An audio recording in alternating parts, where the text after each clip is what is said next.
ketika beliau sudah menikah dengan Sayyidatina Khadijah radhiyallahu anha, kemudian beliau di Gua Hira didatangi malaikat Jibril dengan bentuk aslinya. Beliau ketakutan, ya, karena belum kenal, belum tahu. Dengan polosnya naluri manusia takut, gemeter. Apalagi malaikat Jibril baru ketemu, istilahnya belum kenal, nyuruh lagi ya, Iqra, baca. Wah, sudah gemeter, langsung beliau jawab, ma'ana biqari, aku tidak bisa baca. Iqra, ma'ana biqari. Akhirnya faghattani ghattan syadidan, ya Rasulullah bercerita, maka makhluk tersebut mendekapku dengan keras. Akhirnya aku terpaksa membaca, ya. Setelah didekap, setelah dilepaskan, aku pun kabur, ya. Lari pulang ke rumah, menemui istri beliau tercinta. Beliau bilang, zammiluni, zammiluni, ya. Ini kalau kaidah Arab, kalau berkhitab, berbicara dengan satu perempuan, aslinya ya zammili nih, ya, selimutilah aku wahai satu orang wanita. Nah, ini ya. Nah, cuma di sini kenapa pakai sighah bentuk jamak zammiluni? Sayyidah Khadijah masuk kategori ahlun, keluarga, makanya bentuk jamak, ya. Zammiluni, zammiluni, selimuti aku, selimuti aku. Nah, ada apa? Diceritakan ada makhluk yang mendatangiku, tiba-tiba maksa aku suruh baca, ya. Aku tidak mau didekapnya. Waduh, pokoknya takut. Nah, ini ya, luar biasa. Ini nanti kalau ya Mas Muhammad, kan suaminya ya, ya sekalipun lebih umurnya lebih banyak Sayyidah Khadijah, tapi karena Rasulullah sebagai kepala keluarga tetap dipanggil Mas, ya. Kalau di Jawa, kalau di sini abang, kakak, ya, atau abi mungkin ya. Nah, jadi gini, saya pesan Mas, nanti kalau Mas bertemu makhluk itu lagi, kabarkan, ya, kita hadapi sama-sama. Nah, ternyata tidak lama lagi malaikat Jibril datang. Sayyidah Khadijah, ya, dikasih tahu oleh Rasulullah, ini temanku datang lagi. Oh, ini yang kemarin, ya. Mohon maaf, dalam sejarah buku-buku sejarah menerangkan fakashafat an saqayha. Sayyidah Khadijah, mohon maaf, membuka sedikit auratnya, pahanya, ya. Akhirnya apa? Malaikat Jibril kabur. Kenapa? Mohon maaf, malaikat tidak berani melihat aurat, ya. Makanya siapa saja yang sekalipun tidur kok terbuka auratnya, nah ini malaikat kabur, ya. Malaikat rahmat kabur semua. Jadi kesempatan setan, jin, nah tinggal dia yang nimbrung. Ya. Nah, jadi kabur. Kemudian ditutup lagi sama Sayyidah Khadijah, tidak lama lagi datang. Nah, di sini ya mohon maaf, Sayyidah Khadijah mengetes apakah ini malaikat atau bukan.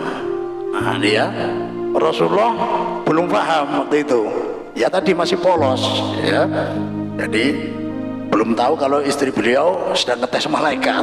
Nah, ya. Ternyata datang lagi, oh ternyata yang mendatangi suamiku adalah malaikat. Nah, ya. Akhirnya disinilah Sayyidah Khadijah memberikan kabar gembira sambil membesarkan hati Nabi Muhammad SAW. Beliau pun bilang, fa wallahi la yukhzikallahu abadan innaka latasilur rahim wa tahmilul kalla wa taksibul maqdum wa tu'imu 'ala nawaibil haqq. Jadi membesarkan hati Muhammad, demi Allah, Allah tidak akan mengecewakanmu wahai suamiku. Kamu orang baik, kamu rajin silaturahim, ya, kamu sering menanggung beban-bebannya orang-orang yang kesusahan, jadi tidak mungkin membahayakan kamu. Nah, ini ya luar biasa.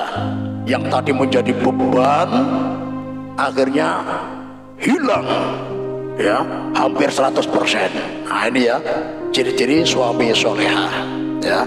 Jadi suami soleha ini apabila suaminya pulang kerja bawa beban, harus bisa menghilangkan beban tersebut, ya, bukan malah nambah beban, ya. Pulang kerja dari kantor, ya, sekali datang ketemu istrinya, ya, bemamai terus, wah, nambah beban, ya. Musiknya. Makanya ada sebagian suami ini, ya, naruh foto istrinya di wallpaper HP-nya. Wah, ini sebagian orang, wih, bangga luar biasa, setia sama istrinya. Padahal dipakai untuk pelajaran diri sendiri. Ya, kalau ada ujian, melihat foto istrinya, oh ringan, ya. Ada ujian lagi, melihat foto istrinya, oh ringan. Loh, kenapa ringan? Justru ujian terbesar adalah ngadepi istrinya.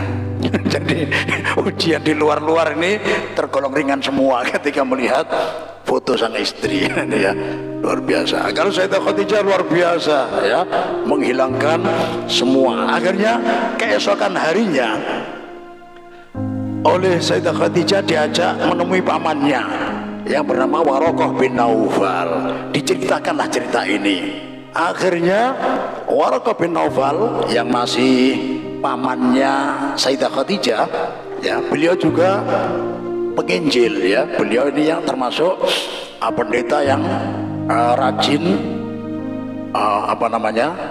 ya, bikin istilah Al-Quran itu mentafsiri Al-Quran. Nah, ini memberikan keterangan Injil. Nah, ini ya kurang lebih demikian.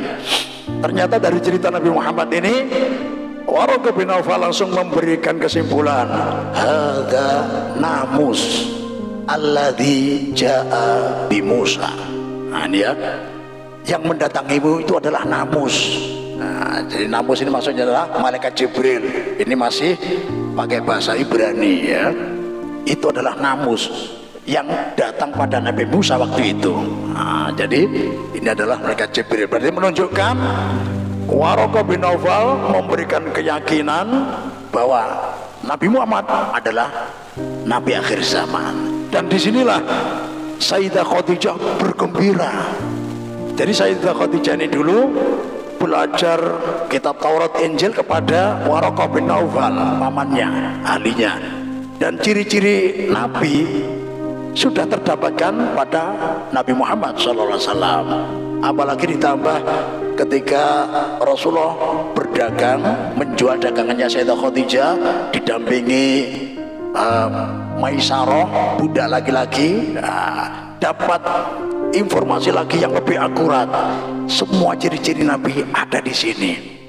Setelah beliau mendapatkan anugerah menikah dengan manusia yang paling mulia ini, menikah dengan Rasulullah, beliau umurnya 40 tahun, Rasulullah masih 25, otomatis kan belum jadi Nabi. Jadi mulai Rasulullah umur 25 tahun sampai 40, Sayyidah Khadijah ini penasaran. Jadi ketika aku pelajari ciri-ciri Nabi ada pada suamiku, tapi setelah aku nikahi kok tanda-tanda berikutnya belum muncul ini. Jadi agak kecewa. Sudah 15 tahun ini, ya. Jadi ternyata saat inilah, ya, muncul tanda kenabian kalau beliau nabi, apalagi keterangannya dari Warokoh bin Naufal yang mana beliau memang ahli kitab, ya. Akhirnya gembira, alhamdulillah, ternyata, ya, ya, kalau kemarin kan ragu, ini suamiku ini bujuran kah jadi nabi atau kada? Ini ya masih ragu. Ternyata setelah ada kejadian ini, alhamdulillah, ternyata suamiku memang Nabi akhir zaman.